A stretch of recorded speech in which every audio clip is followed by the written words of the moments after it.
Cartier City Expats Club is a non-profit social organisation and our speakers are volunteers.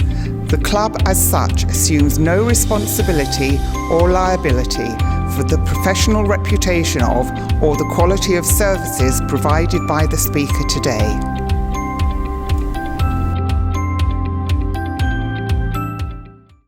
G'day and Swaddy Carb. Well, we had a day that was dedicated to New Year's tech resolutions, and I made a minor contribution to that. You can see it on the video. But Bud, mate, look, hold this for me, Bud. Certainly. I am now going, because of Bud's talk, I'm going to go on right now and switch off my Wi-Fi, so my Wi-Fi is off. Now, why should I do this? You want to make sure your Wi-Fi is off, especially if you have cached public Wi-Fi in the past, because you're going to automatically connect to the local network that has the same SSID and username for previously cached passwords. Now, a hacker can easily get into your device by emulating that public Wi-Fi network.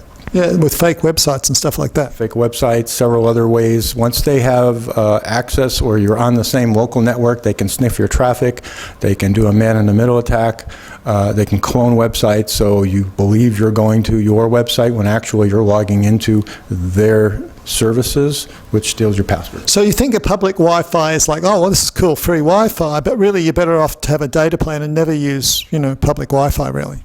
Definitely. Data plans are fairly cheap for your cell phones, and I feel it's far safer for you to use your own personal data plan. The risk of using the public network, as nice as it is, and there are times you need it in an emergency, don't send any sensitive data over public network. Yeah, like for instance, I will not use my mobile phone to do banking because I just limit that to my home computer and stuff, because I just think you're too vulnerable doing that in public and stuff. Am I wrong? It is more risky on the phone for several reasons, but if you're going to use a phone, make sure it's with an application from the bank that is... So don't do it via a Chrome website or something. Use the bank application. Absolutely not. Same with your computer. Don't use a browser if you can avoid it, always use an application. In the case of a home PC, you might not have an application, but you need to have that VPN. Now the next big topic we want to talk about was VPN, which stands for? Virtual Private Network. And this is, I've heard about them, I thought about them, but now on the basis of this talk, I'm going to get the VPN. And what's the one you recommend? AVG? I use AVG. There are several that have a suite where you have internet security as a holistic package, but AVG security VPN is one that's pretty popular, common. Most of these are very inexpensive and they can save you a lot of pain in the long run, so I would definitely recommend it. And so one of my uses when I'm listening to you is that any time now I do internet banking on my home computer, I should do it via the VPN. Correct. Absolutely. I wouldn't do it any other way. So there's two very simple tips for you that you can take away, but also have a look at the talk. And I'm trying to persuade Bud, who's a mate of mine, to actually get into doing regular podcasts on security and stuff like that. So what other big tech New Year's resolutions? My one, of course, was, use it to protect your friends and yourself by having a daily check-in thing. Have a look at it. My talk's only 9 minutes, and it's about really how you can use internet in very basic ways just so you... Especially if you live by yourself, an amazing proportion of people live by themselves now, I think 28% in the US and stuff. And you're very vulnerable health-wise if you do this. You really want to make sure you check in every day so you're not like lying there for 3 days in your own excrement because nobody knows you're actually in trouble. What other big tips would you give people on generally on the security? Because I hear stories about people getting hacked and their bank accounts being emptied and stuff. So my New Year's resolution recommendation is learn how to use the internet to better the quality of your life and use it safely. There's a lot of different tools, and I spoke on several of them, but understanding technology a little more is a good idea, essential today, especially with the way things are going and people are generally at home a lot more or locked down.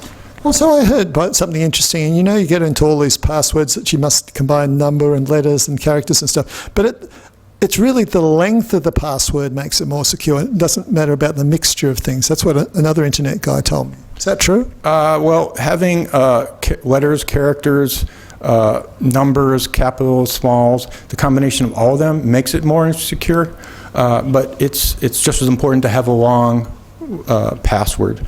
So I recommend using a password program where you have only one password that you have to memorize, and the password program will store these many passwords for you. It'll also auto-generate the passwords for you so that you don't have to think of these different phrases, which is wise, because if you're putting in your birth name, your social security number, your personal information, they're very easily guessed and they give away additional personal information about you. This is a big problem for people. They always say we don't hack machines, we hack people, right? Very true. All right, well, there's a lot in the talk, and this is something you take really, really seriously. As we're going down into lockdown now, about to go back into some sort of fairly severe form of lockdown here in Thailand, this is one opportunity for you. You're going to be online probably a lot. Well, have a look at this talk and have a look at how you can be more safely online. Meanwhile, thanks, Bud, for a fantastic talk, which is going to change my New Year's resolutions and my tech life. And have a great new and safe New Year, everybody, okay? And let's hope 2021 is a positive turning point for you and yours.